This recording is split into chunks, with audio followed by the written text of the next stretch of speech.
আপনি যদি আমাকে এখন জিজ্ঞেস করেন আমি কোন দেশে আছি, আমি একটু কনফিউজ থাকবো। কারণ এটাকে হয়তো ইউএসও বলা যায়, এটাকে কানাডাও বলা যায়।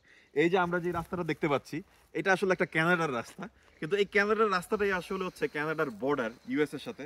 কারণ এই জায়গাটা বেসিক্যালি ইউএস। তো আমি হচ্ছে এই মোবাইলে যখন একটু আগে মানে মোবাইলে ব্রাউজ করছিলাম, তখন দেখলাম হঠাৎ করে কানাডার নেটওয়ার্ক চলে গেছে।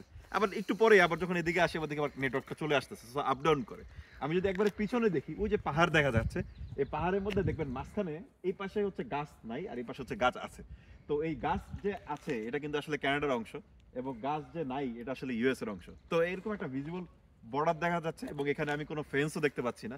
সো আমি যদি চাই যে, আই হোপ কেউ নাই এখানে কোনো পুলিশ বা কিছু, বাট আমি যদি এখানে হেঁটে চলে যাই, আমি কিন্তু ইউএস এ চলে যাচ্ছি। There is nothing stopping me এই গাছগুলো ছাড়া। So pretty interesting. US Canada border হচ্ছে ওয়ার্ল্ডের মধ্যে সবচেয়ে বড় ল্যান্ড বর্ডার, এবং এই ল্যান্ড বর্ডারটা আসলে অন্যান্য যে কোনো দেশের ল্যান্ড বর্ডারগুলোর থেকে অনেক বেশি ইজি এবং নট প্রোটেক্টেড। আমি বলবো না একবারেই প্রোটেক্টেড না, বাট কম্পারেটিভলি অনেক বেশি ইজি। সো এই দুই দেশের হিস্টোরিক্যালি যতটুকু মানে বন্ডিং ছিল, এই কারণেই সোফার এটা এরকম হয়ে আসছে। বাট এখনকার সিচুয়েশন একটু ডিফারেন্ট। Now you know.